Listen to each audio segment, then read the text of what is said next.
Hello friends, I am Bhaniram Dal. Welcome in online agriculture e-platform. Student अपने agronomy यानी सस्य विज्ञान quiz series चल रही थी और मैंने आपको बताया था इस क्विज सीरीज में आप अंतिम तक बने रहिए क्योंकि इसमें मैं उन सभी क्वेश्चन पर डिस्कस करूंगा जो आपके एग्जाम में पक्का आने वाले हैं।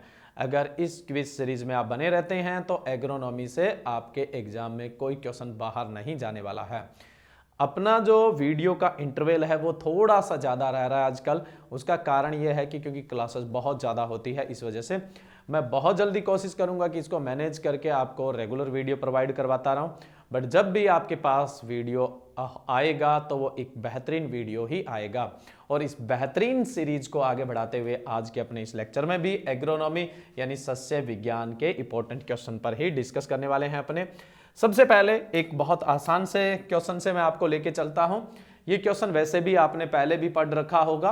पहला क्वेश्चन है, विश्व में सबसे पहले संकर धान चीन में 1974 में द्वारा विकसित किया गया था। किसके द्वारा विकसित किया गया था, इसलिए इन्हें को संकर धान के जनक भी कहते हैं।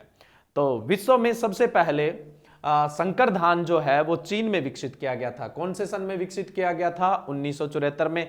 किसने विकसित किया था? और जिसने विकसित किया था उन्हें संकर धान के जनक भी कहते हैं, यानी फादर ऑफ हाइब्रिड राइस भी कहा जाता है।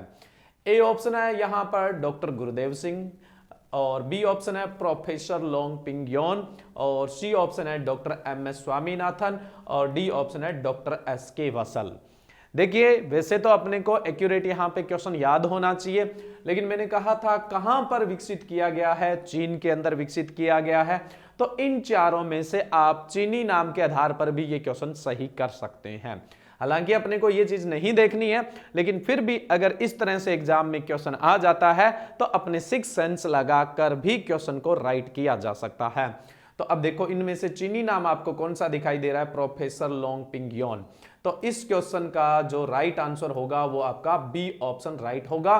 विश्व में सबसे पहले संकर धान प्रोफेसर लोंग पिंग यांग ने 1974 के अंदर चीन के अंदर विकसित किया था। ठीक है। और भारत में अगर अपने बात करें तो भारत में तो संकर धान की पहली किस्म जो KRH1 है वो आई थी। कौन सी आई थी? KRH1 किस्म आई थी। तो ये अपना पहला क्वेश्चन हो गया। नेक्स्ट अपने क्वेश्चन की तरफ बढ़िए। नेक्स्ट क्वेश्चन है, देखिए क्वेश्चन सिंपल है लेकिन मैं यहां पे आपको थोड़ा सा डिस्क्रिप्शन देने वाला हूं। भारतीय उद्यान विज्ञान के जनक किसे कहते हैं? भारतीय उद्यान विज्ञान के जनक यहां पर पूछे गए हैं। ए ऑप्शन है एम.एस. रंधावा, बी ऑप्शन है एम.एस. स्वामीनाथन, सी ऑप्शन है डॉक्टर के.एल. चड्डा, और डी ऑप्शन है डॉक्टर एम.एच. मोरीगावड़ा। तो भारतीय उद्यान विज्ञान के जनक पूछे गए हैं। तो यहां पर देखिए, थोड़ा सा अपने इस क्वेश्चन के एक्सप्लेनेशन में जा सकते हैं। क्वेश्चन सेम का सेम वही है, सिर्फ मैंने यहां पर आपको एक्सप्लेनेशन दे रखा है। देखिए, इसका जो राइट आंसर है वो कौन है? Doctor M H. मोरीगावड़ा। भारतीय उद्यान विज्ञान के जनक डॉक्टर एम.एच. मोरीगावड़ा को कहते हैं। मोरीगावड़ा को भारत में बागवानी का जनक भी कहा जाता है। डॉक्टर मोरीगावड़ा एक बागवानी विशेषज्ञ ने कर्नाटक में बागवानी के विकास के लिए अपना जीवन समर्पित किया था, क्योंकि यह किसानों का उत्थान करने और समग्र रूप से समाज के लिए स्वस्थ भोजन प्रदान करने में मदद करेगा। इन्होंने जो ये कहा, इन्होंने अपनी सेवा दी थी, कर्नाटका के अंदर अपनी सेवा दी थी, और इनका उद्देश्य था कि जो उद्यान विज्ञान है उसको बढ़ावा दिया जाए ताकि लोगों को अच्छा भोजन मिले, अच्छे विटामिन मिले, अच्छे खनिज मिले, अच्छे रेशे मिले, तो वो स्वस्थ और तंदुरुस्त रहे। क्योंकि अगर आप सस्य विज्ञान की फसलों का उपयोग करते हैं, जैसे अनाज वाली फसलों का उपयोग करते हैं, तो वो कार्बोहाइड्रेट का स्रोत है।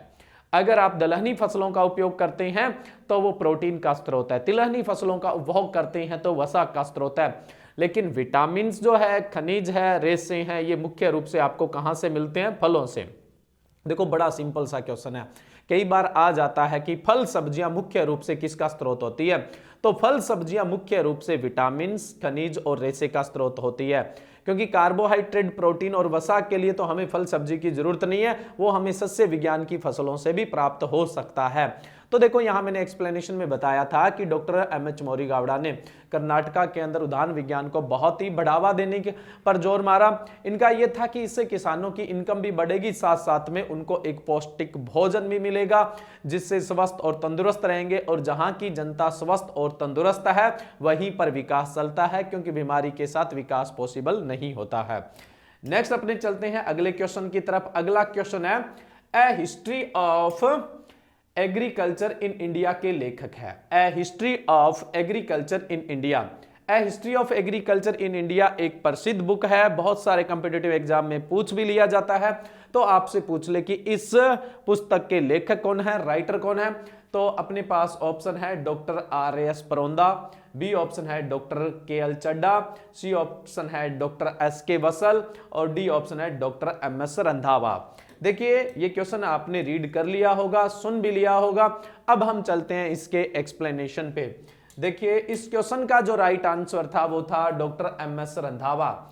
A history of agriculture in India के जो राइटर है, लेखक है, वो डॉक्टर एम.एस. रंधावा है।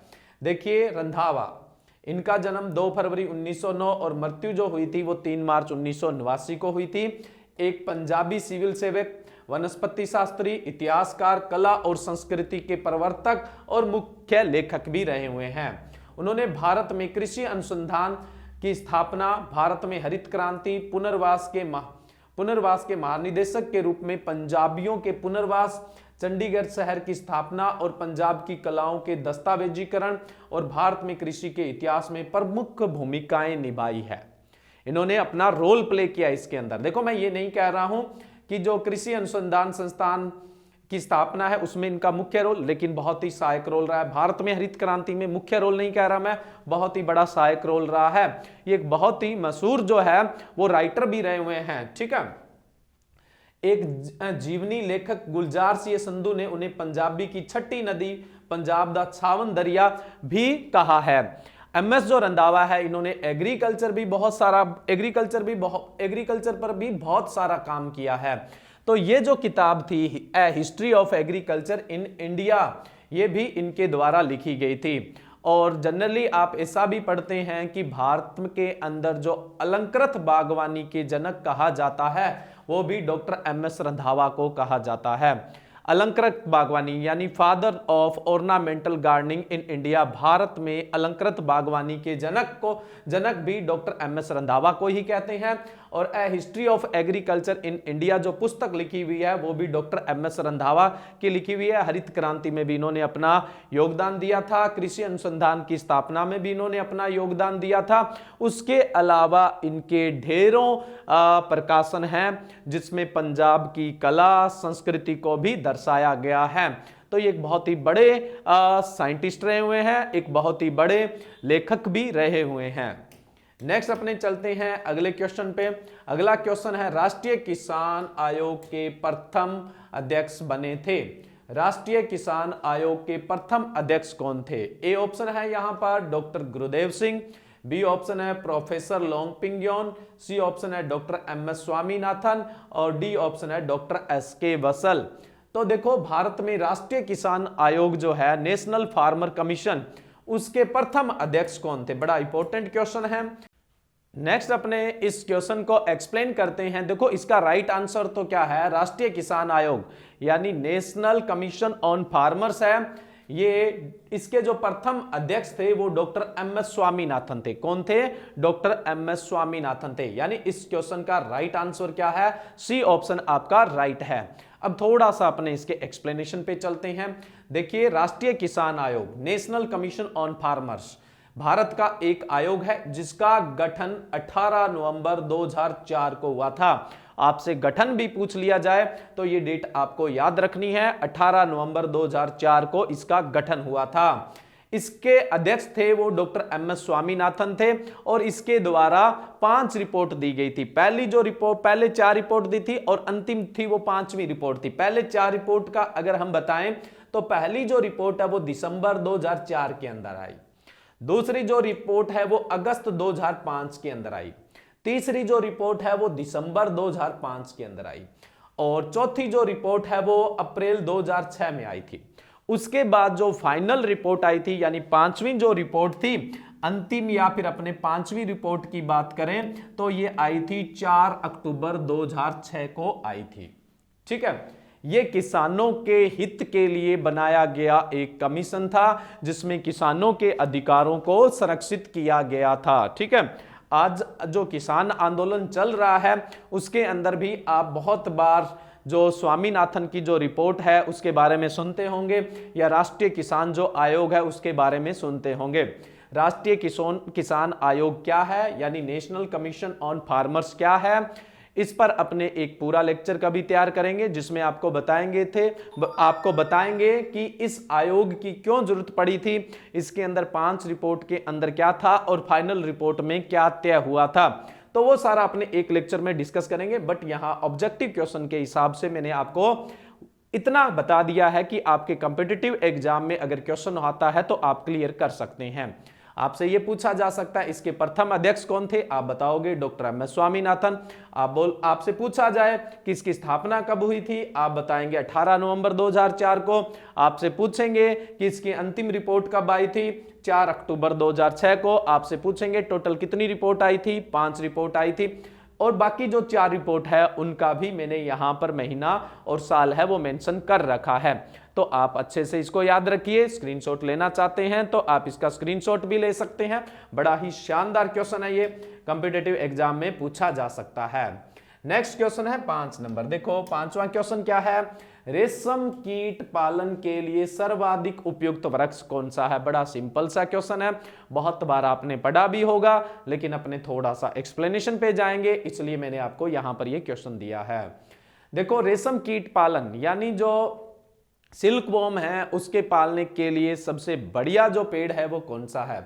ए ऑप्शन है प्लास, जिसको अपने प्लास को अपने फायर ऑफ फॉरेस्ट भी कहा जाता है, फायर ऑफ फॉरेस्ट या फिर ढाक भी कहते हैं। बी ऑप्शन है बेर, सी ऑप्शन है कुसुम और डी ऑप्शन है सहतूत। आंसर तो आप इसका बहुत अच्छे से जानते होंगे। रेशम कीट पालन के लिए जो उपयुक्त वृक्ष माना जाता है वो कौन सा माना जाता है, सहतूत। यानी राइट आंसर क्या है यहां पर, डी ऑप्शन राइट है। अब थोड़ा सा एक्सप्लेनेशन में जाएं। ये देखो यहां पे मैंने आंसर दे रखा है। यह एक आर्थिक रूप से महत्वपूर्ण कीट है और ये रेशम उत्पादन करता है, और जो रेशम का रेशा है यानी फाइबर है वो एक रॉयल्टी का यानी शाही का प्रतीक होता है। जो रेशम के प्राथमिक उत्पादक है, एक रेशम कीट का पसंदीदा भोजन सफेद सहतूत होता है, यानी मोरस एल्बा जो होता है वो इसका पसंदीदा भोजन होता है। लेकिन इसके अलावा हम अन्य सहतूत जैसे मोर्स नाइग्रा पर भी लगा सकते हैं। उसके अलावा अपनी बात करें, लगा क्या सकते हैं, मतलब इस पर पाल सकते हैं, मोरस नाइग्रा पर भी पाल सकते हैं। इसके अलावा जो रेशम कीट है उसको नारंगी यानी संतरे पर भी पाला जा सकता है, बेर पर भी पाला जा सकता है, अरंडी पर भी पाला जा सकता है। लेकिन सबसे पसंदीदा भोजन कौन सा होता है इसका, सहतूत। और जो रेशम कीट है उसको अपने क्या बोलते हैं, इसका वैज्ञानिक नाम क्या होता है, बॉम्बेक्स मोराई होता है। और बॉम्बेक्स मोराई सबसे ज्यादा किसको खाना पसंद करता है, सहतूत को। सहतूत बोले तो मलबरी को खाना पसंद करता है। नेक्स्ट अपने अगले क्वेश्चन की तरफ चलें। 6ठा क्वेश्चन है, हो सकता है क्वेश्चन आपको आता है लेकिन अपने इसके भी एक्सप्लेनेशन पे जाएंगे जिससे आपको एक साथ कई सारे क्वेश्चन मिल जाते हैं। देखो क्वेश्चन है इंसेक्टिसाइड एक्ट कब बना था। इंसेक्टिसाइड यानी नाशकजीवी अधिनियम कब बना था। ए ऑप्शन है 1968 1968, बी ऑप्शन है 1967 1967, सी ऑप्शन है 1972 1972, डी ऑप्शन है 1978 1978, है ना। तो यहां आपको बताना है इंसेक्टिसाइड एक्ट कब बना था। आंसर आपको पता ही होगा, 1968 में बना था। चलो अपने इसके एक्सप्लेनेशन में चलते हैं। ये जो नियम बना था, अधिनियम बना था, कब बना था, 1968। राइट आंसर क्या होगा, ए। अब देखो यहां पे थोड़ा सा इसके एक्सप्लेनेशन पे ध्यान देना कि यह अधिनियम क्यों बनाया गया है ना। वनस्पति संरक्षण, संरोधन व संग्रहण निदेशालय द्वारा किए जाने वाले मुख्य कार्यकलापों में विदेशी नाशी जीवों से बचाव के लिए विनाशक कीट एवं नाशजीवी अधिनियम 1914, destructive insect and paste act 1914, दोबारा से बोल देता हूं, विनाशक कीट एवं नाशजीवी अधिनियम 1914 को लागू करना। देखो 1914 के अंदर एक अधिनियम आया था, destructive insect and paste act 1914, जिसको अपने बोलते हैं विनाशक कीट एवं नाशजीवी अधिनियम 1914। इस नियम के जो भी मतलब इस नियम में जो जो बातें थी उनको लागू करने के लिए इंसेक्टिसाइड एक्ट बना हुआ है, ठीक है। उसके अलावा एकीकृत नाशी जीव प्रबंधन को बढ़ावा देने के लिए जिसको अपने इंटीग्रेटेड पेस्ट मैनेजमेंट बोलते हैं, है ना, या क्या बोलते हैं, एकीकृत नाशी जीवी प्रबंधन।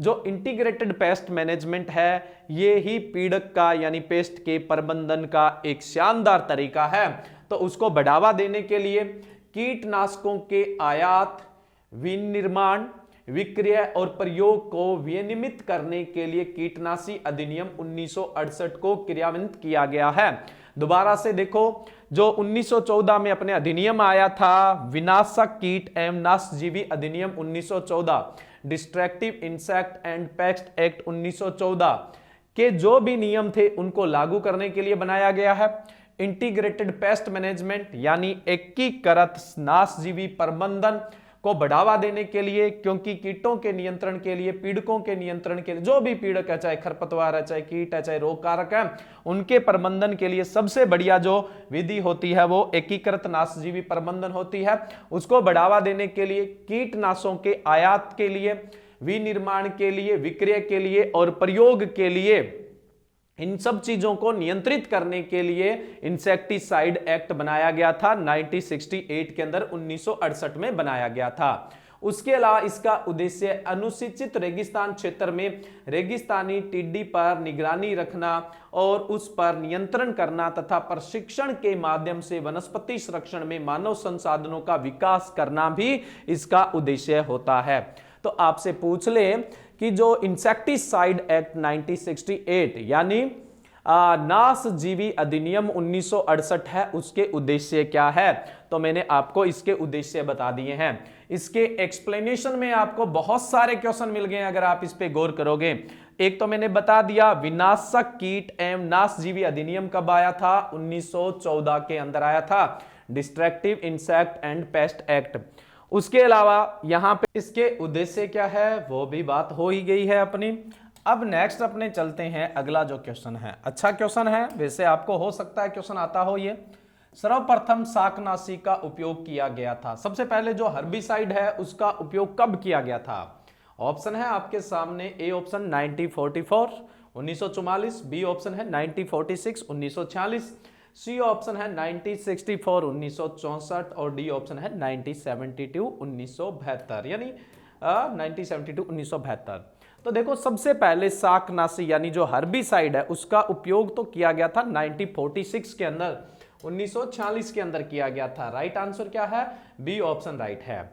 अब थोड़ा सा मैं इसका एक्सप्लेनेशन कर देता हूं। सबसे पहले जो शाकनाशी उपयोग में लाया गया था यानी जो हर्बिसाइड उपयोग में लाया गया था वो कौन सा था, 2,4-D था और इसका उपयोग 1946 में सबसे पहले किया गया था। 2,4-D का पूरा नाम आपको पता होगा, 2,4-डाइक्लोरोफिनॉक्सी एसिटिक एसिड होता है, लेकिन इसकी खोज जो हुई थी वो 1944 के अंदर यूएसए में की गई थी और इसको दो वैज्ञानिकों ने, डॉक्टर फ्रैंकलिन तथा डी जोन्स ने खोजा था। डॉक्टर फ्रैंकलिन और डी जोन्स ने 1944 में यूएसए में खोजा था और इसका जो उपयोग हुआ था वो 1946 के अंदर हुआ था और सबसे पहला जो शाकनाशी उपयोग में लाया गया था वो 2,4-D था और उपयोग कब हुआ था, 1946। एक और इंपॉर्टेंट क्वेश्चन मैं आपको बता देता हूं, 2,4-D का भारत में आगमन यानी इंडिया के अंदर भी ये 1946 में ही आया था। भारत में इसका आगमन 1946 को हुआ था और विश्व में सबसे पहले शाकनाशी का उपयोग भी 1946 में ही हुआ है, लेकिन 2,4-D जो है इसकी खोज 1944 में हो गई थी। पहला शाकनाशी भी कौन सा था, 2,4-D। उपयोग कब हुआ, 1946 में। भारत में आगमन कब हुआ, 1946 में। बट खोज कब हो गई थी, 1944 के अंदर। कहां पर हुई, यूएसए में हुई। किसने खोजा था, डॉक्टर फ्रैंकलिन और डी जोन्स ने खोजा था। ठीक है, अच्छा क्वेश्चन है ये। नेक्स्ट अपने बात करें, ये सबसे शानदार क्वेश्चन है आज की क्विज का। डॉक्टर संजय राजाराम किस फसल के पादप प्रजनक थे। डॉक्टर संजय राजाराम बहुत बड़ी हस्ती है। जब अपने इसके एक्सप्लेनेशन में जाएंगे तब आपको आइडिया हो जाएगा कि कितनी बड़ी हस्ती है। तो यहां क्वेश्चन पूछा गया है, डॉक्टर संजय राजाराम कौन सी फसल के पादप प्रजनक थे? ए ऑप्शन है गेहूं, बी ऑप्शन है धान, सी ऑप्शन है ज्वार और डी ऑप्शन है मक्का। देखिए डॉक्टर संजय राजाराम गेहूं के पादप प्रजनक है। ये जो क्वेश्चन है इसका राइट आंसर तो क्या होगा अपने यहां पर A option, doctor Sanjay Rajaram गेहूं की फसल के पादप प्रजनक है। अब ये कितनी बड़ी हस्ती है वो मैं आपको बताता हूं। संजय राजाराम भारतीय मूल के मैक्सिकन वैज्ञानिक है, भारतीय मूल के मैक्सिकन वैज्ञानिक है, जिन्हें 2014 के अंदर कृषि के अंदर मिलने वाला सबसे सर्वश्रेष्ठ पुरस्कार विश्व खाद्य पुरस्कार वर्ल्ड फूड प्राइज से सम्मानित किया गया। देखो वर्ल्ड फूड प्राइज या मैं बोलूं कि विश्व खाद्य पुरस्कार क्यों दिया जाता है? देखो कोई भी वैज्ञानिक या कोई भी व्यक्ति जो विश्व में खाद्य सुरक्षा को बढ़ावा देने के लिए, विश्व में खाद्य सुरक्षा को बढ़ावा देने के लिए जो अपना सर्वश्रेष्ठ कंट्रीब्यूशन करता है, पूरे विश्व में जो अपना सबसे सर्वश्रेष्ठ कंट्रीब्यूशन करता है, उसको वर्ल्ड फूड प्राइज यानी विश्व खाद्य पुरस्कार से सम्मानित किया जाता है। डॉक्टर संजय राजाराम गेहूं के पादप प्रजनक है, जिन्हें 2014 के अंदर विश्व खाद्य पुरस्कार से सम्मानित किया गया है। तो बड़ी हस्ती है ना। इससे पहले और भी कई भारतीय हैं जिनको खाद्य पुरस्कार मिला, विश्व खाद्य पुरस्कार मिला हुआ है, वर्ल्ड फूड प्राइज। जैसे आपने सुना होगा इससे पहले भारतीय जिनको वर्ल्ड फूड प्राइज यानी विश्व खाद्य पुरस्कार मिला था डॉक्टर एम.एस. स्वामीनाथन, उसके बाद डॉक्टर वर्गीस कुरियन। इस तरह से बहुत सारे इंडियन है जिसको विश्व खाद्य पुरस्कार मिला है। कहने का मतलब भारतीय जो वैज्ञानिक है उन्होंने विश्व खाद्य सुरक्षा के अंदर अपने बहुत सारे अहम योगदान दिए हुए हैं। उनमें से एक है डॉक्टर संजय राजाराम। देखो इन्होंने गेहूं के अंदर 51 देशों के अंदर 480 किस्में विकसित की थी, अच्छे उत्पादन देने वाली, सूखा सहन करने वाली किस्में विकसित की थी, जिससे विश्व में खाद्य सुरक्षा को एक थोड़ा सा नया स्टेप मिला, जिससे विश्व में खाद्य सुरक्षा बढ़ी और इसीलिए इन्हें विश्व खाद्य पुरस्कार 2014 में सम्मानित किया गया था। ठीक है, तो इंपॉर्टेंट क्वेश्चन है। मैंने यहाँ पे कई सारी चीजें बताई आपको, और जो यहाँ पर नहीं लिखी हुई है उनमें से मैंने क्या बताया, पहले भारतीय जिनको विश्व खाद्य पुरस्कार मिला था एम.एस. स्वामीनाथन, और उसके अलावा दूसरे नंबर पे डॉक्टर वर्गीस कुरियन, और भी है, सबका अभी नहीं डिस्कस करेंगे, लेकिन जो मुख्य था वो मैंने आपको यहाँ पर बता दिया है। नेक्स्ट चलते हैं अगले क्वेश्चन की तरफ। अगला क्वेश्चन, अब ये क्वेश्चन अपना थोड़ा सा समय लेगा। देखिए कई जो इंपॉर्टेंट क्वेश्चन होते हैं उन पे हम थोड़ा सा ज्यादा समय लगाते हैं। बहुत सारे स्टूडेंट का कमेंट आता है, सर 20 क्वेश्चन में इतना टाइम लगा दिया, आ जाता है बहुत सारे स्टूडेंट का ना। देखिए मैं 20 क्वेश्चन नहीं करवाता हूं, कोई चीज है उसको बेसिक से क्लियर करवाना चाहता हूं। जब आप अगर किसी डॉक्टर के पास जाएंगे तो उसको क्या बोलेंगे, मुझे लाल टेबलेट चाहिए, मुझे पीली चाहिए, मुझे काली चाहिए, ऐसे नहीं बोलेंगे। जो देगा वो लेनी पड़ेगी ना आपको, तभी ट्रीटमेंट होगा। तो मुझे भी ऐसा लगता है कि जो मेरे पढ़ाने का तरीका है वो मुझे ठीक लग रहा है, और वो पढ़ाऊंगा, वैसा पढ़ाऊंगा तब ही मुझे मजा आएगा, नहीं तो फिर मैं क्यों लेक्चर अपलोड करूंगा, है ना। क्यों फिर मैं अपना ये जो समय है यहां पर लगाऊंगा, जो मुझे काम ही पसंद नहीं है वो मैं क्यों करूंगा, है ना। तो देखो जो एक्सप्लेनेशन है और जिस तरह से मैं क्वेश्चन करवाता हूं, जिस पैटर्न से मैं करवाता हूं, मुझे उसी तरह से क्वेश्चन करवाने में मजा आता है, और काम वही करना है जिसमें अपने को मजा आता है। अब बड़ा शानदार क्वेश्चन है, समय लगेगा इस क्वेश्चन में, लेकिन बहुत सारी चीजें अपनी क्लियर हो जाती है। एक क्यूमिक का अर्थ होता है, देखो जो क्यूमिक और क्योसक होते हैं ये बहाव की इकाइयां होती है, जल बहाव की इकाइयां होती है। जो क्यूमिक और क्योसक होते हैं ये जल बहाव की इकाइयां होती है। इन्होंने पूछा है एक क्यूमिक का अर्थ होता है, ए ऑप्शन है 1000 लीटर प्रति सेकंड बहाव, 1000 लीटर प्रति सेकंड बहाव। बी ऑप्शन है 1 घन मीटर प्रति सेकंड बहाव, बहाव की इकाइयां, फ्लो की इकाइयां हैं। सी ऑप्शन है 28.317 लीटर प्रति सेकंड बहाव, और डी ऑप्शन है ए व ब दोनों।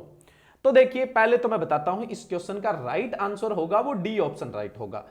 ए व ब दोनों ही ऑप्शन सही है। अब ए व दोनों ऑप्शन क्यों सही है उस पर अपने थोड़ा सा चर्चा कर लेते हैं। देखिए एक क्यूमिक का मतलब क्या होता है, 1 सेकंड के अंदर 1 घन मीटर जल का बहाव, जल का बहाव, इसको अपने क्या बोलेंगे, क्यूमिक बोलेंगे। अब देखिए 1 घन मीटर का मतलब कोई ऐसा बर्तन जो 1 मीटर गहरा, 1 मीटर लंबा, 1 मीटर चौड़ा, उसमें जितना पानी आता है वो अगर 1 सेकंड में बहता है तो उसको अपने 1 क्यूबिक बोलेंगे। 1 घन मीटर बर्तन यानी 1 मीटर लंबा, 1 मीटर चौड़ा और 1 मीटर गहरा, ये मान लो कि 1 घन मीटर का बर्तन है और इसके अंदर पानी आता है 1000 लीटर। अब आपसे पूछ ले 1 घन मीटर पानी कितना होता है, तो 1000 लीटर होता है।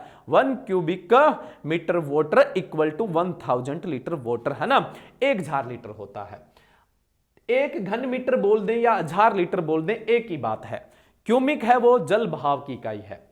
तो देखो यहां पे ए ऑप्शन क्या था, 1000 लीटर प्रति सेकंड बहाव, बी ऑप्शन था 1 घन मीटर प्रति सेकंड बहाव। दोनों ही बातें ठीक है, क्योंकि 1 घन मीटर में पानी कितना होता है, 1000 लीटर। तो अगर 1 सेकंड में 1000 लीटर पानी बह रहा है तो मैं इसको ऐसे भी बोल सकता हूं, 1 सेकंड में 1 घन मीटर पानी बह रहा है तो उसको 1 क्यूबिक बोलेंगे। अब सिंपली आपको बोल दिया जाए कि 1 सेकंड में 5000 लीटर पानी बह रहा है। 1 सेकंड के अंदर कितना पानी बह रहा है, 5000 लीटर पानी बह रहा है, तो कितने क्यूबिक है, 1 क्यूबिक के बराबर कितना होता है, 1000 लीटर बहाव। तो 1 सेकंड में 5000 बह रहा है तो ये कितना हो जाएगा, 5 क्यूबिक हो जाएगा, सीधा 1000 से भाग चला जाएगा। इस तरह से आप इसको कैलकुलेट करेंगे, ठीक है। इस पर आधारित बहुत लंबे चौड़े क्वेश्चन आते हैं ना, और बहुत ही आसान क्वेश्चन होते हैं। अब अगर आप इसको आसानी से समझें, ये तो थी बात क्यूबिक की। अब मैं बात करूं क्योसक की। क्योसक भी किसकी इकाई होती है, जल बहाव की इकाई होती है। देखो 1 क्योसक का मतलब होता है 1 सेकंड में 1 घन फीट, 1 घन फीट जल का बहाव, जल का बहाव। देखो वहां क्यूबिक में क्या था, क्यूबिक में ये था 1 घन मीटर और यहां है 1 घन फीट। 1 घन फीट का मतलब क्या होता है, 1 फीट ही लंबा, 1 फीट ही चौड़ा, 1 फीट ही गहरा बर्तन। तो मान लो कि ये 1 घन फीट का बर्तन है। 1 घन फीट का मतलब क्या होता है, 28.317 लीटर होता है। 1 घन फीट का मतलब होता है 28.317 लीटर। अगर हम ये बोलें कि 1 सेकंड के अंदर 1 घन फीट पानी बह रहा है अथवा 28.317 लीटर पानी बह रहा है तो हम उसको क्या बोलेंगे, 1 क्योसक बोलेंगे। अब देखिए कई चीजें आपको यहां पर ध्यान रखनी होती है। अब एक पीछे क्वेश्चन आया था, इस पर आधारित कोई सा भी आप कैसे क्वेश्चन कर सकते हैं। क्वेश्चन आया था एक खेत से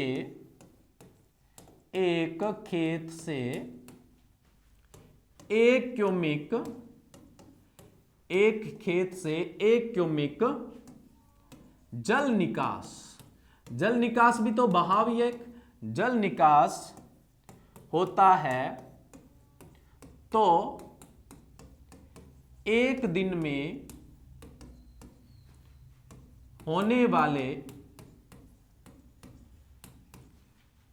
जल की मात्रा, जल की मात्रा हेक्टेयर मीटर के अंदर बताइए। हेक्टेयर मीटर, ये है हेक्टेयर मीटर में बताइए, में बताइए, है ना। ये अपना क्वेश्चन था। ये एक कॉम्पिटिटिव एग्जाम में आया हुआ क्वेश्चन है, बड़ा ही इंपॉर्टेंट क्वेश्चन है और बड़े ही आसान तरीके से आप कर सकते हैं, लेकिन कई इकाइयां आपको पता होनी चाहिए। देखिए अगर 1 हेक्टेयर एरिया है, 1 हेक्टेयर का मतलब होता है 100 मीटर ही लंबा और 100 मीटर ही चौड़ा। अगर मैं इसके एरिया की क्षेत्रफल की बात करूं तो आपने पढ़ा होगा 1 हेक्टेयर बराबर 10,000 मीटर स्क्वायर होता है। 1 हेक्टेयर बराबर कितना होता है, 10,000 मीटर स्क्वायर होता है। क्वेश्चन क्या पूछा गया है, एक खेत से 1 क्यूबिक जल निकास होता है तो 1 दिन में होने वाले जल, 1 दिन में होने वाले जल निकास, जल निकास लिखना है भाई, जल निकास की मात्रा हेक्टेयर मीटर में बताइए। अब हेक्टेयर मीटर पानी क्या होता है ये भी ध्यान रखना होगा आपको। मैंने बताया 100 मीटर लंबा और 100 मीटर चौड़ा जो एरिया है, अगर आप इसका क्षेत्रफल निकालोगे तो 10,000 मीटर स्क्वायर है, यही 1 हेक्टेयर कहलाता है। अगर 1 हेक्टेयर में 1 mm पानी खड़ा हुआ है, mm सेंटीमीटर से भी छोटी इकाई है ना, जो आप फुट्टा रखते हैं ना, आधा फुट्टा रखते हैं ज्यादातर लाइन वगैरह लगाने के लिए, तो वो उसके अंदर 15 सेंटीमीटर होता है। हर 1 सेंटीमीटर के अंदर 10 mm होते हैं। तो 1 हेक्टेयर में 1 mm पानी खड़ा हुआ, 1 हेक्टेयर में पूरे में 1 mm पानी खड़ा हुआ है, तो इसकी जो मात्रा होती है वो कितनी होती है? 10,000 लीटर होती है। 1 हेक्टेयर में अगर 1 mm पानी खड़ा हुआ है तो 10,000 लीटर पानी होता है। इसको अपने 1 हेक्टेयर mm पानी बोलते हैं। 2 हेक्टेयर mm बोल दे तो 20,000, 3 हेक्टेयर mm बोल दे तो 30,000, 4 हेक्टेयर mm बोल दे तो 40,000, है ना, 1 हेक्टेयर mm। वहीं पर अगर बात की जाए 1 हेक्टेयर सेंटीमीटर, 1 सेंटीमीटर में कितने mm होते हैं? 10। तो 1 हेक्टेयर के अंदर, इस 1 हेक्टेयर में 1 सेंटीमीटर पानी खड़ा हुआ है, 1 सेंटीमीटर पानी खड़ा हुआ है, तो इससे क्या मतलब है? इससे 10 गुना ज्यादा पानी खड़ा हुआ है, यानी 1,00,000 लीटर होता है। कितना होता है? 1,00,000 लीटर होता है। वहीं पर मैं बात करूं 1 हेक्टेयर मीटर, 1 हेक्टेयर मीटर। अब देखिए 1 हेक्टेयर मीटर पानी कितना होता है? 1 हेक्टेयर में 1 सेंटीमीटर पानी खड़ा हुआ है तो 1,00,000 लीटर।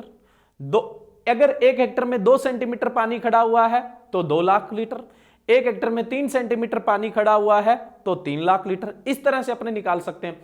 या फिर 2 हेक्टेयर के अंदर 1 सेंटीमीटर पानी खड़ा हुआ है, 1 हेक्टेयर में 1 सेंटीमीटर खड़ा हुआ है तो 1,00,000 लीटर। 2 हेक्टेयर में 1 सेंटीमीटर पानी खड़ा हुआ है तो सीधा कितना हो जाएगा? 2,00,000 लीटर हो जाएगा। तो 1 हेक्टेयर सेंटीमीटर बराबर 1,00,000 लीटर पानी होता है। 1 मीटर के अंदर 100 सेंटीमीटर होते हैं। 1 मीटर में कितना सेंटीमीटर होता है? 100 सेंटीमीटर। तो 1 हेक्टेयर मीटर पानी कितना होता है? 1, 2, 3, 4, 5, यानी 1,00,000 लीटर तो 1 सेंटीमीटर में था। 1 हेक्टेयर सेंटीमीटर में कितना था? 1,00,000। और 1 हेक्टेयर मीटर यानी 100 गुना पानी ज्यादा हो जाएगा। 100 गुना पानी ज्यादा हो जाएगा, इसका मतलब कितना हो जाएगा? 1 करोड़ लीटर पानी हो जाएगा। इसके भी मैं क्वेश्चन बताऊंगा आपके, जो 12th लेवल पे आए हुए हैं वो भी बताऊंगा, बीएससी लेवल पे। ये जो क्वेश्चन लिखा है ये बीएससी लेवल पे पहले आया हुआ है, 12th लेवल पे आ सकता है, कोई बड़ी बात नहीं है। अब देखिए ये मैंने आपको क्वेश्चन क्लियर करने के लिए बहुत सारी आपको कहानियां पहले क्लियर कर दी है। अब देखिए यहां पे इस क्वेश्चन पे चलते हैं। एक खेत से 1 क्यूबिक जल निकास होता है, तो एक दिन में होने वाले जल निकास की मात्रा हेक्टेयर मीटर में बताइए। देखो अब यहां पे आपको क्या देखना है? 1 क्यूबिक जल निकास हो रहा है। हमने पीछे क्या पढ़ा था? 1 क्यूबिक का मतलब 1 सेकंड में 1000 लीटर पानी निकलना।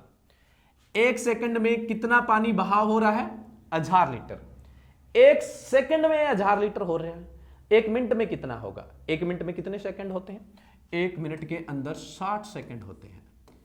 1 मिनट के अंदर कितने सेकंड होते हैं? 60 सेकंड होते हैं। क्लियर है यहां पे? अब ये जो पानी का मतलब बहाव हो रहा है या खेत से जल निकास हो रहा है, ये 1 मिनट के अंदर हो रहा है। 1 सेकंड में 1000 लीटर, तो 1 मिनट में कितना हो जाएगा? 1 मिनट में 60 सेकंड है, 60 से मल्टीप्लाई कर देंगे। ये 1 मिनट में होने वाला जल निकास है।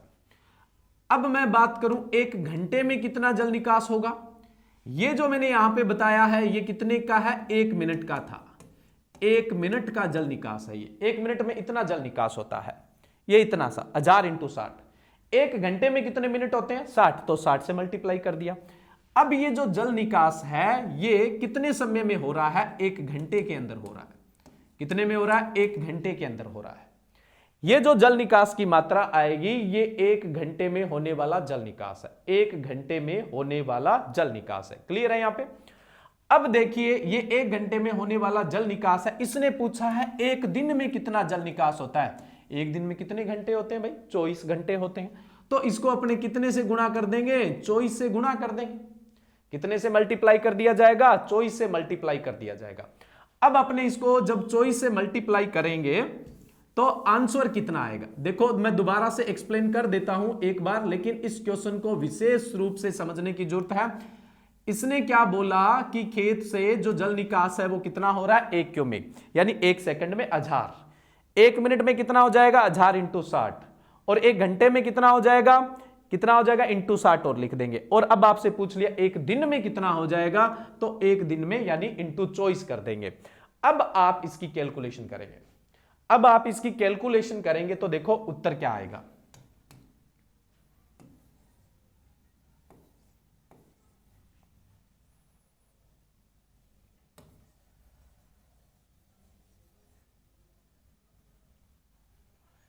$8 करोड़ 64 लाख आ जाएगा, 8 करोड़ 64 लाख लीटर पानी आ जाएगा। एक दिन में अपने खेत से निकलने वाला जल कितना होता है? 8 करोड़ 64 लाख होता है। एक सेकंड में कितना अपने खेत से जा रहा था? 1000 लीटर। एक मिनट में कितना जाएगा? 1000 इंटू 60। एक घंटे में कितना जाएगा? 1000 इंटू 60 इंटू 60। और एक दिन में यानी 24 घंटे में 1000 इंटू 60 इंटू 60 इंटू 24। अब ये टोटल पानी अपने खेत से कितना निकास हो गया? एक दिन में जो जल निकास हो रहा है वो किस में आ रहा है? लीटर के अंदर आ रहा है। कितने लीटर हो रहा है? 8 करोड़ 64 लाख लीटर पानी अपने खेत से एक दिन में बह रहा है। ठीक है, लेकिन इसने मात्रा लीटर में कहां पूछी है? इसने मात्रा तो हेक्टेयर मीटर में पूछी है। मात्रा किस में पूछी है? इसने हेक्टेयर मीटर के अंदर मात्रा पूछी है। तो 1 हेक्टेयर मीटर में पानी कितना होता है? 1 हेक्टेयर मीटर में पानी होता है 1 करोड़ लीटर होता है। तो हेक्टेयर मीटर में बदलना है तो 1 करोड़ से इसको भाग देना पड़ेगा। 1 हेक्टेयर मीटर बराबर पानी कितना है? 1 करोड़ लीटर। और वहां पे किसमें आया है अपना आंसर? लीटर में, लेकिन आंसर देना किस में था? हेक्टेयर मीटर में। तो अपने इसको किससे भाग दे देंगे? 1 करोड़ से भाग दे देंगे। ये अपने 1 करोड़ से भाग दे दीजिए। अब जब आप इसको 1 करोड़ से भाग दोगे तो इसका उत्तर आएगा 8.64 हेक्टेयर मीटर पानी। अब इस क्वेश्चन का आंसर जो आपको मिलेगा वो ये मिलेगा। आपने इसको हेक्टेयर मीटर में तब्दील किया इसलिए 1 करोड़ से भाग दिया है। हेक्टेयर सेंटीमीटर में तब्दील करते तो 1 लाख से भाग देते। हेक्टेयर एमएम में तब्दील करते तो 10,000 से भाग देते। ये अपना आंसर आ जाता। इस तरह से ये क्वेश्चन कैलकुलेट किए जाते हैं। अगर आप इसको स्टेप बाय स्टेप ढंग से सुनोगे तो ये क्वेश्चन टफ नहीं है, ये AA में आया हुआ क्वेश्चन है। अगर आप इस पे गौर नहीं करते हैं तो फिर ये आपको नहीं समझ में आने वाला है। ठीक है, मैंने यहां पूरा एक्सप्लेनेशंस देते हुए आपको बता दिया है। अब इससे संबंधित मैं बताता हूं जो 12th लेवल के एग्जाम है उनमें क्या क्वेश्चन आया। हालांकि BSc लेवल के जो एग्जाम है उनमें भी क्वेश्चन आया हुआ है। क्वेश्चन क्या था अपने पीछे, एक क्वेश्चन मैं आपको और बताता हूं इसी से संबंधित। ये मैंने इतना टाइम क्यों लिया है इस क्वेश्चन को करवाने के लिए, क्योंकि आजकल इस तरह के क्वेश्चन बहुत ज्यादा प्रचलित है और बहुत सारे एग्जाम में क्वेश्चन पूछा जाता है। अभी अभी मेरे को 3 या 4 दिन पहले किसी स्टूडेंट ने एक क्वेश्चन भेजा था, 3-4 दिन के आसपास हुए, पता नहीं कौन सा एग्जाम था, बोले हमारे एग्जाम में आया, मुझे उसका आंसर नहीं आया। उसमें यह था 5 हेक्टेयर सेंटीमीटर बराबर कितना पानी होता है। 1 हेक्टेयर सेंटीमीटर बराबर कितना है? 1 लाख लीटर है। तो 5 हेक्टेयर सेंटीमीटर बराबर पानी कितना हो जाएगा? 5 लाख लीटर हो जाएगा। सिंपल सा आंसर था उसका। कोई जिस भी स्टूडेंट ने क्वेश्चन भेजा, अगर वो वीडियो देख रहा है तो इस क्वेश्चन को अब वो बड़े आराम से वो सोचेगा यार ये तो गलत होने वाला था ही नहीं, मैंने कहा इस क्वेश्चन को छोड़ दिया है ना। 1 हेक्टेयर सेंटीमीटर बराबर कितना पानी है? 1 लाख लीटर है। तो 5 हेक्टेयर सेंटीमीटर बराबर कितना पानी होगा? 5 लाख लीटर होगा। इससे पहले मैं आपको एक क्वेश्चन बताता हूं। पहले जस्ट अभी के कंपीटिटिव एग्जाम में बहुत सारे क्वेश्चन आ रहे हैं ऐसे। 2 हेक्टेयर में 7 सेंटीमीटर, सीधा शॉर्ट में लिख देता हूं सेमी, 7 सेंटीमीटर जल भराव है। जल भराव है तो जल की मात्रा होगी, तो जल की मात्रा होगी, जल की मात्रा होगी। अब देखो इसका आंसर क्या आएगा, बड़ा सिंपल सा है। 1 हेक्टेयर में अगर 1 सेंटीमीटर पानी है तो कितना है? 1 लाख लीटर है। कितना है? 1 लाख लीटर है। कितना हो जाएगा अभी? 1 लाख लीटर है। 1 हेक्टेयर में 1 सेंटीमीटर है, तो इस हिसाब से 1 हेक्टेयर में 7 सेंटीमीटर है, तो 1 हेक्टेयर में कितना? 7 सेंटीमीटर है, तो कितना पानी हो जाए? 1 हेक्टेयर में 1 सेंटीमीटर पानी खड़ा है तो 1 लाख लीटर। 7 सेंटीमीटर खड़ा है तो कितना हो जाएगा? सिंपल सा, आप लोग ही बता दीजिए, 7 लाख लीटर। 1 हेक्टेयर में 7 सेंटीमीटर, सॉरी 1 हेक्टेयर में 7 सेंटीमीटर पानी कितना है? 7 लाख लीटर। इसने क्या पूछा है? 2 हेक्टेयर में 7 सेंटीमीटर जल भराव है। 1 हेक्टेयर में 7 है तो 2 में कितना हो जाएगा? जस्ट 2 से मल्टीप्लाई कर दो, 14 लाख लीटर पानी हो जाएगा। 14 लाख लीटर पानी हो जाएगा। तो मैंने अभी अभी जो रिसेंट एग्जाम हुए उनमें से 3 क्वेश्चन आपके सामने लाया हूं मैं। तो अब देख लीजिए कितना इंपॉर्टेंट है और क्यों मैंने इस क्वेश्चन में इतना समय लिया है। तो ये बहुत इंपॉर्टेंट क्वेश्चन है, ध्यान देना है इस पे। नेक्स्ट चलते हैं भारत में कुल कितने डीम्ड विश्वविद्यालय है, डीम्ड यूनिवर्सिटियां कितनी हैं? ए ऑप्शन है 4, बी ऑप्शन है 3 और सी ऑप्शन है 5 और डी ऑप्शन है 6। कृषि से संबंधित अपने कितनी डीम्ड विश्वविद्यालय है, एग्रीकल्चर रिलेटेड कितने डीम्ड विश्वविद्यालय है, एग्रीकल्चर के अंदर कितनी डीम्ड यूनिवर्सिटियां, ये क्वेश्चन पूछा गया था। अच्छी तरह जानते होंगे अपने भारत में 4 डीम्ड यूनिवर्सिटियां हैं। कितनी डीम्ड यूनिवर्सिटियां हैं? 4। अब थोड़ा सा इनके बारे में बता देता हूं, जब एक्सप्लेनेशन औरों का चल रहा है तो इसको भी क्यों निराश करें। एक है इंडियन एग्रीकल्चर रिसर्च इंस्टीट्यूट जो नई दिल्ली में है, स्थापना 1 अप्रैल 1905 को हुई थी। स्थापना तो कहां पर हुई थी?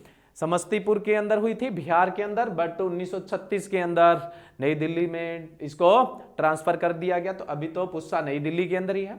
दूसरा है National Dairy Research Institute Karnal Haryana, स्थापना 1923। तीसरा है Indian Veterinary Research Institute Izatnagar Uttar Pradesh, 1889 स्थापना। चौथा है Central Institute of Fisheries Education Mumbai, स्थापना है 1961।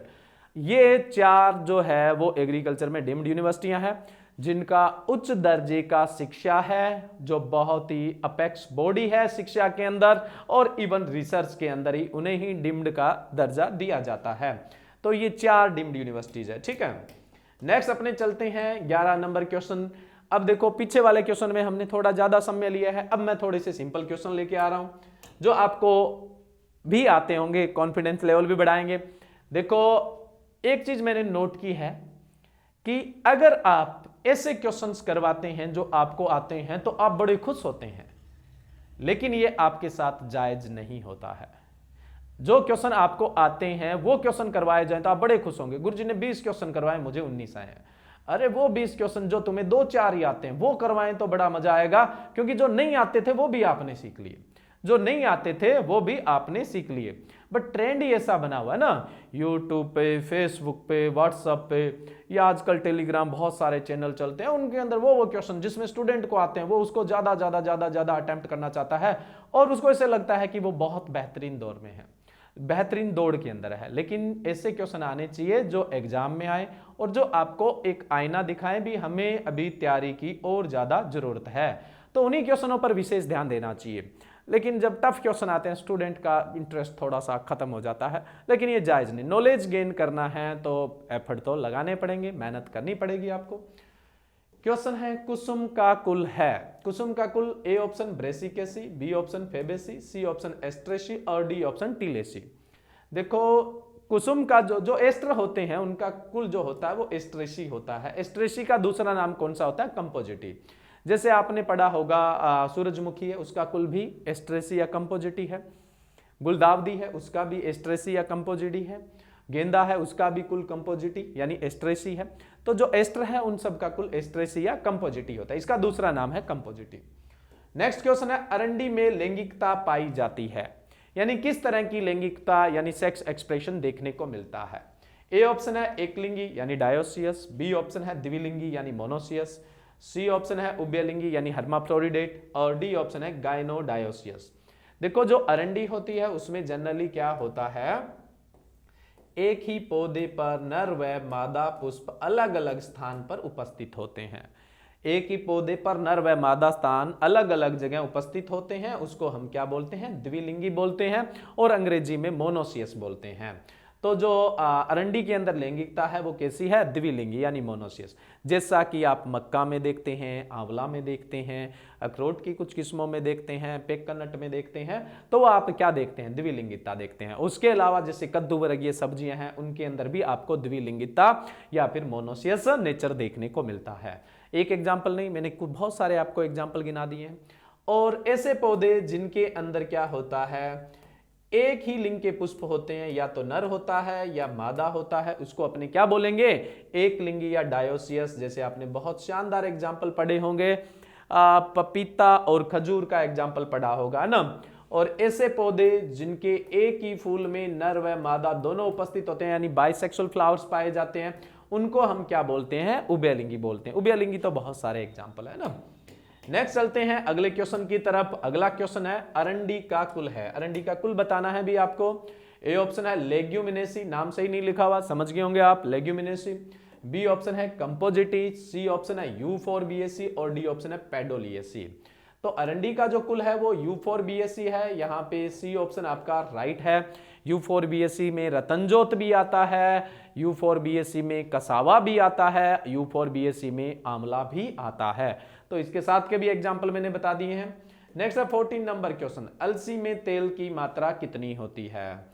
लिनसीड जो होता है अलसी, उसमें तेल की मात्रा कितनी है? ए ऑप्शन है 33%, बी ऑप्शन है 37%, सी ऑप्शन है 42 और डी ऑप्शन है 55%। तो जो अलसी होता है उसमें तेल की मात्रा होती है 37%। यहां पे राइट आंसर क्या होगा आपका? बी ऑप्शन राइट होगा। नेक्स्ट अगले क्वेश्चन में चलें, अपने अगले क्वेश्चन में चलें तो अगला क्वेश्चन है 15 नंबर क्वेश्चन, चने में सेलिंग प्रतिशत कितना होता है? सिंपल सा क्वेश्चन है, सेलिंग परसेंटेज, छिलके का प्रतिशत कितना होता है? तो सेलिंग परसेंट चने के अंदर होता है 49%। इस क्वेश्चन का राइट आंसर क्या होगा? बी ऑप्शन राइट होगा। नेक्स्ट है 16 नंबर क्वेश्चन, काबुली चना की किस्म है। काबुली चना की किस्म कौन सी है? ए ऑप्शन काबुली, जो बड़ा चना सफेद चना आता है ना उसको बोलते हैं। ए ऑप्शन है दाहोद येलो, नहीं है जी, ये तो भूरे चने की यानी देसी चने की किस्म है। बी ऑप्शन है RSG2, ये भी भूरे चने देसी चने की किस्म है। सी ऑप्शन है G130, है ना, ये भी भूरे चने की किस्म है ना, जो अपने देसी चना है। डी ऑप्शन है सदाबहार, ये ऑप्शन राइट है। सदाबहार जो किस्म है वो किसकी है? काबुली चना यानी सफेद चने की है। डी ऑप्शन इसका राइट होगा। नेक्स्ट है अगला क्वेश्चन, धान में पडलिंग का उद्देश्य है। धान में पडलिंग का उद्देश्य क्या है? पहले मैं ऑप्शन पे डिस्कस कर लेता हूं, थोड़ा एक्सप्लेन करेंगे अपने इसको। ए ऑप्शन है जल निक्षालन या जल स्त्रावण को रोकना, बी ऑप्शन है खरपतवार नियंत्रण करना, सी ऑप्शन है पोषक तत्वों की उपलब्धता बढ़ाना और डी ऑप्शन है उपरोक्त सभी। राइट आंसर तो पहले ही बता देता हूं मैं आपको क्या होगा, उपरोक्त सभी है। ये तीनों उद्देश्य है पडलिंग है वो पूरा करता है। पडलिंग क्या होता है? धान के खेत में अपने पडलर जो यंत्र होता है उसके द्वारा पानी और मिट्टी को मिक्स कर देते हैं, जिससे एक अलग परत बन जाती है। नीचे अलग परत होगी, ऊपर एक पडल की, या मैं बोलूं जैसे आप लोकल में कीचड़ वगैरह बोल देते हैं, तो गारे टाइप की एक परत बन जाती है। जब ये अलग परत होगी तो क्या होगा, आप इसमें पानी खड़ा कर देंगे तो वो इस परत को छोड़कर पानी नीचे नहीं जाएगा, यानी पानी का पार्कोलेशन नहीं होगा, पानी का अंतरस्त्रावण नहीं होगा। अब अपने इस धान के खेत में पानी खड़ा रख सकते हैं, पानी का लॉस नहीं होगा नीचे जाने से, चाहे वो निक्षालन हो रहा है चाहे वो अंतस्त्रावण हो रहा है, उसका नुकसान नहीं होने वाला है। तो पहला फायदा तो ये हो गया, जब दो परतें बन जाती है ना तो उनसे पानी है वो नीचे की तरफ कंडक्ट नहीं होने वाला है। अगर ऐसा नहीं करते तो पानी नीचे चला जाता, फिर आप उसमें धान में पानी रोकते तो आपको बहुत सारा पानी खर्च करना पड़ता। दूसरा, अगर आप सीधा साफ खेत में पानी खड़ा रखते तो पानी बिल्कुल साफ होता, और पानी बिल्कुल साफ होता तो जल में होने वाले खरपतवार यानी एक्वेटिक जो वीड है वो हो जाते। बट आपने पानी और मिट्टी को मिक्स कर दिया, गारा बना दिया, अब वो खरपतवार कैसे हो सकते हैं ना, पानी तो क्लियर ही नहीं है, उनको प्रकाश और शोषण ढंग से मिलेगा नहीं, हो ही नहीं पाते हैं, वो खरपतवार का नियंत्रण करता है। दूसरा, अगर पानी नहीं खड़ा रखते तो फिर वो समोद्दीज जो खरपतवार है, सामान्य जो खरपतवार है वो उत्पन्न हो जाते, लेकिन आप तो इसमें पानी भी रख रहे हैं तो सामान्य खरपतवार वैसे नहीं हो रहे हैं, और सीधा जल आप खड़ा नहीं रख रहे हैं जिससे एक्वेटिक वीड है वो भी नहीं हो रहे हैं, तो खरपतवार का नियंत्रण भी बहुत बेहतरीन हो जाता है। तीसरा, जब पानी नीचे जाता तो उसके साथ पोषक तत्व भी घुल के नीचे जाते, निक्षालन होता उसका, लेकिन अब पानी नीचे नहीं जा रहा है तो पोषक तत्वों की उपलब्धता भी क्या होगी, बढ़ेगी। कहने का मतलब धान में पडलिंग से ये तीनों फायदे होते हैं। कौन कौन से? जल निक्षालन को रोकता है या अंतरस्त्रावण, खरपतवार नियंत्रण करता है, और पोषक तत्वों के नुकसान से भी बचाता है। पोषक तत्व ऊपर के स्तर में ज्यादा रहेंगे तो जाहिर सी बात है पोषक तत्वों की उपलब्धता भी बढ़ेगी। नेक्स्ट है, मक्का में मादा पुष्प क्रम कहलाता है। मक्का में मादा पुष्प क्रम क्या कहलाता है? ए ऑप्शन है सिल्क, बी ऑप्शन है टेसल, सी ऑप्शन है स्पाइक और डी ऑप्शन है पेनिकल। देखो, मक्का में मादा पुष्प क्रम जो है वो सिल्क कहलाता है, और मादा पुष्प क्रम का आना सिल्किंग कहलाता है। ए ऑप्शन राइट होगा। और जो नर पुष्प होता है उसको टेसल बोलते हैं, और नर पुष्प क्रम का आना क्या कहलाता है? टेसलिंग कहलाता है। नेक्स्ट अगले क्वेश्चन की तरफ चलें। हाँ, अगला जो क्वेश्चन है ये भी अच्छा क्वेश्चन है। चारा उत्पादन के लिए मक्का की बीज दर काम में लेते हैं। वैसे तो मक्का मुख्य रूप से अनाज वाली फसल है, लेकिन कुछ क्षेत्रों में इसका उपयोग चारे उत्पादन के लिए भी कर लिया जाता है। अगर आप चारा उत्पादन के लिए बीज दर ले रहे हैं तो कितनी लेंगे? चार ऑप्शन आपके सामने हैं, इन चारों ऑप्शन को आप देख लीजिए। पहला ऑप्शन है 20 से 25 किलो प्रति हेक्टेयर, बी ऑप्शन है 18 से 20 किलो प्रति हेक्टेयर, सी ऑप्शन है 40 से 50 किलो प्रति हेक्टेयर और डी ऑप्शन है 4 केजी पर हेक्टेयर। अब चारों ऑप्शन का ही बता देता हूं। ये जो है ये दाना उत्पादन के लिए संकर मक्का की बीज दर है। दाना उत्पादन के लिए संकर मक्का की बीज दर है 20 से 25 किलो प्रति हेक्टेयर। नेक्स्ट मैं बात करूं, ये जो बीज दर है यानी 18 से 20 किलो, ये देसी या फिर मैं बोलूं संकुल जो मक्का की किस्में हैं उनकी बीज दर है बीज उत्पादन के लिए। ये दोनों दाना उत्पादन के लिए है ना, कुल मिला के ये दोनों है वो दाना। ये संकर के लिए 20 से 25 किलो पर हेक्टेयर और संकुल किस्मों के लिए 18 से 20 किलो प्रति हेक्टेयर।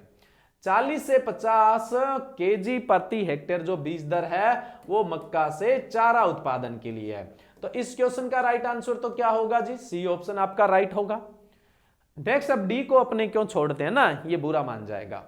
4 किलो प्रति हेक्टेयर जो बीज दर है वो मक्का में अगर आप डिबलर का उपयोग कर रहे हो दाना उत्पादन के लिए, अगर आप डिबलर का उपयोग करते हैं तो दाना उत्पादन के लिए डिबलर दाना उत्पादन के लिए काम में लेंगे, तो फिर इसकी बीज दर कितनी होगी? 4 किलो प्रति हेक्टेयर। बट यहां क्वेश्चन क्या था? चारा उत्पादन के लिए मक्का की बीज दर, तो चारा उत्पादन के लिए 40 से 50 किलो। बाकी की भी कहानी मैंने आपको यहां पर क्लियर कर दी गई है। नेक्स्ट, अगला जो क्वेश्चन है वो है मोठ में पीला मोजक रोग का वाहक कीट है। पीला मोजक यानी येलो मोजक जो डिजीज है उसका वाहक कीट कौन सा है? ए ऑप्शन है फली छेदक, बी ऑप्शन है सफेद मक्खी, सी ऑप्शन है पत्ती भेदक और डी है मोथ। तो जो मोठ है उसमें येलो मोजक जो रोग है, मोठ के अलावा मूंग भी है, उड़द में भी है, उसमें भी येलो मोजक रोग तो होता है और ये एक पौधे से दूसरे पौधे में स्थानांतरित होता है सफेद मक्खी से ना, बेमेसाई टेबेसाई से है ना। बी ऑप्शन इसका राइट होगा। तो आज के अपने इस लेक्चर में 20 क्वेश्चन पे डिस्कस हुआ है। वास्तविक रूप से अगर आप देखोगे तो 20 नहीं, बहुत सारे क्वेश्चन पे डिस्कस हुआ है। इसी तरह से अपने नेक्स्ट क्विज में बड़े शानदार जानदार क्वेश्चन लेके आएंगे। आप इन क्विज में बने रहिए और आपको एक बेहतरीन रिजल्ट की ओर हम लेके चलेंगे। ये मेरा आपके साथ एक प्रॉमिस है। Thank you.